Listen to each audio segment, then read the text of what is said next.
I remember tossing and turning, middle of the night, 3 a.m., wide awake yet again. Covers on, covers off, one leg in, one leg out. And there I was thinking, I'm going to be exhausted again in the morning. How am I going to take care of my kids? How am I going to take care of my clients, my business, let alone, my family? And it was happening again. There I was, 48 years old, going through a second menopause. And not only were these symptoms troublesome enough, but after having been over 240 pounds with significant hair loss and reversing that for nearly a decade, the weight started coming back on. Now tell me, any of your patients ever come to you and say, hey doctor, like they would to me, Dr. Anna, I'm gaining 5, 10, 20 pounds and I'm not doing anything different. Have you heard that from your patients? Oh yeah, and the humble doctor in me would be like, really you're not. Really, surely you're driving through or getting a candy bar, right? Well, God will make me humble, and it was happening to me. And after being, having lost nearly 80 pounds and keeping it off, that weight gain, when will it stop again? When will it stop? And so I was struggling and fearful, and I knew that I had to do something different. And I know also that it takes more than hormones to fix our hormones, because I was doing that. What was the missing piece?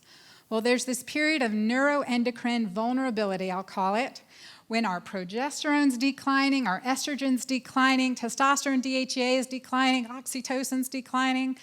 All these hormones are declining, but what's on the rise? Cortisol and insulin.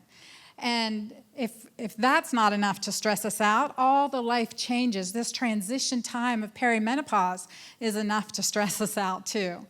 The physical changes, the gynecologic problems that lead women into our offices, irregular periods, breakthrough bleeding, etc., not to mention the PMS.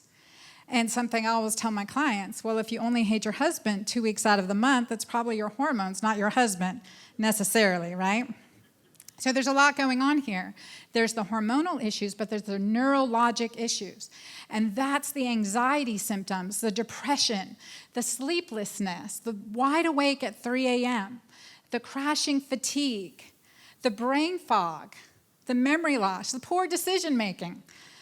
Trina, you remember when I was engaged? Poor decision making, right? We have to have a clear head, especially when we're taking care of our kids. All right. So during this time period, we want to optimize our hormones. What's happening now, though, is when women come into the doctor's office, they're getting anti-anxiety medications, benzodiazepines, anticholinergics for symptom control, right? Well, we know that every one of these medications increase our risk of Alzheimer's disease exponentially. Exponentially. It's a problem. What if there's a better way to help these women? Just a few, maybe 100 million of us? There is a better way. The first part is recognizing that it takes more than hormones to fix our hormones, and I call this the keto green way, which I talk about in my book, The Hormone Fix, the keto green way, because with this decline of progesterone and estrogen, with this decline, what's happening, our brain is decreasing its ability to use glucose as an energy source because it's an estrogen-dependent process. So that's critical. These neurologic symptoms that end us up in the psych wards or on anti-anxiety medications, it's a hormonal problem. It's a fuel problem. We need to shift from using glucose for fuel to ketones for fuel in the brain, and that's part of the keto green way. The second part is to recognize that estrogen and progesterone are our friends. This anti-estrogen fear that terrorizes women and keeps them from using bioidentical hormones is unnecessary. And in fact, I call it somewhat misogynistic. Anti-feminine, anti-female. We know that estrogen is good for us. It's brain, breast, and bone protective. And so is progesterone. We can do better by informing women that estrogen and progesterone are our friends and that it takes more than hormones to fix our hormones. And that's the keto green way. We can do better for our mothers, our sisters, our friends, ourselves, our loved ones, our community. We can do better together.